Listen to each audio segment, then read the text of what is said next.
President Obama has strong words for everyone from Syria's president to the United States Congress in his latest White House news conference. For more on that and the day's other political headlines, we turn to our team today of political experts, Republican strategist Jim Innocenzi. Jim, good to see you as always. Always nice it's to see not you. a Wednesday unless I don't, if I don't see you. No, bless you.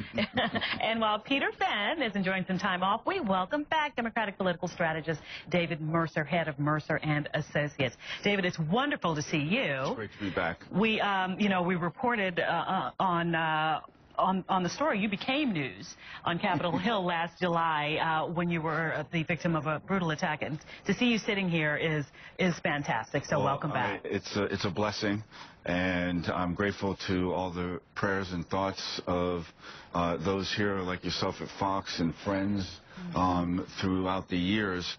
And without that, it was the backbone of my support and recovery. So I'm grateful to everybody for that. Wonderful. You ready to do some arguing? I am. Okay. Dialogue. Okay, dialogue. Let's talk about a milestone, the president's 100-day mark in his second term. Let me start with you, David. Where is the president? Is this markedly different from 100 days last term? How do you feel about that? Well, I think there was, of course, the euphoria of his election and going into the first 100 days back in 2009. Now I think it's more of a transition, if you will, as we've seen just of late recent appointments now to Transportation Secretary as well as OMB and I believe Commerce coming up. He will now have his cabinet settled, and that is still keeping his eye on the economy. We've seen tax revenues nearly $600 billion gotten back in the early part of the year. We see this conflict in Syria that has to be addressed and is being addressed, among other items, including the sequester and other matters, so that hopefully we can keep the momentum, at least domestically, that's created 2.5 million jobs over his tenure, over 38 months, so that we can see a recovery that sticks. With unemployment now at 7.5, let's see if we can get it down, if we can deal with the sequester issue down to 7%, if not further. So I think we're off to a good start. The anchors are being put in place and the bearings noted so that he can guide us through the next 3 years. Jim? Yeah, I think that if you see any of the press reports of the press conference yesterday, and if you watched any of the press conference, quite frankly, the president was on the defensive. I mean, at one point he had to say, I'm still relevant, which is when a president starts to say things like that, you know that maybe he isn't as relevant as he thinks he is. I think the bar was raised a little bit. The expectations from the press, at least coming out of the campaign, was that he was going to do all these things, that we were going to get all these things passed, and none of it's happened, and there's an awful lot of blame. There's blaming Congress, for this or that or anything else, and he had the red line in the sand in Syria, but now the red line is not quite as defined as it would be. He needs to back off on that. He's backed off on immigration reform, the sequester. The Congress actually did something. He blamed Congress for something, but they've actually done something in terms of giving. Called them pretty dysfunctional. Yes, he called them dysfunctional, but on the other hand, they actually functioned and got something done to give the president some flexibility so that we don't continue to see the FAA having problems and all the furloughs.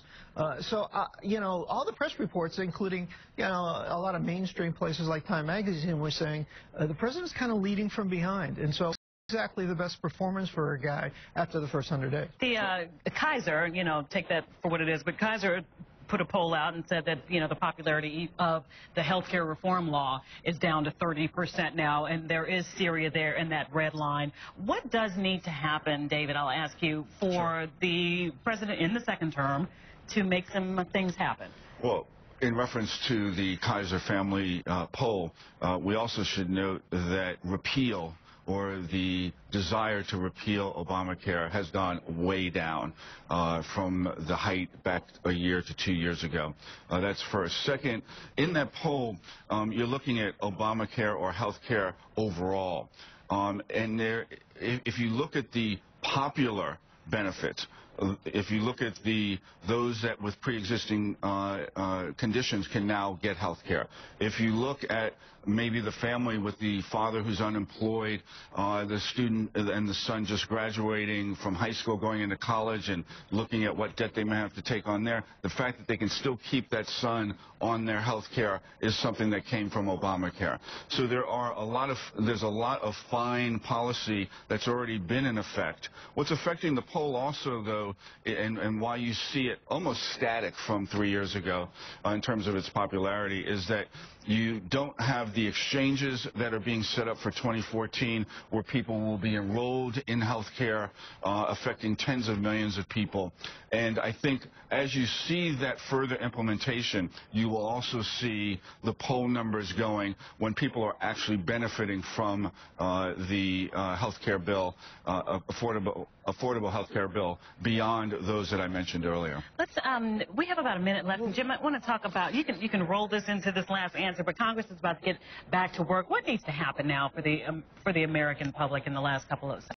About health care, I mean, I think one of the reasons the numbers are so bad is because of the fact that people's premiums are going up. I mean, it's supposed to be an affordable health care, but, you know, pretty much universally across the board, people are getting increases in health care. And what really hurts are going to be the small business owners, because they're the ones that are most affected. They're, you know, the rich corporations, you know, who cares about them? But the mom and pop stores, the people that employ 100 people, 50 people, 20 people, you know, their bottom line is going to be affected by this. So what Congress needs to do? Repeal Obamacare. And I would say, though, for small businesses, go get your tax credit for health care that is in the Obama health care law. And that is something that people don't know about. And if they do know about it, they'll act on it, and it will benefit them, and they won't have the sense that Jim had spoken to earlier. Obviously, most people haven't read the 2,800 or 3,000 pages of the bill yet. That's why we're on TV talking about it, so they go get their tax credit. David Mercer, Jim Inoscente, thank you both so much. We'll see you next week. We'll see you soon. You're welcome. Pleasure. Thank you. Okay, we'll be right back.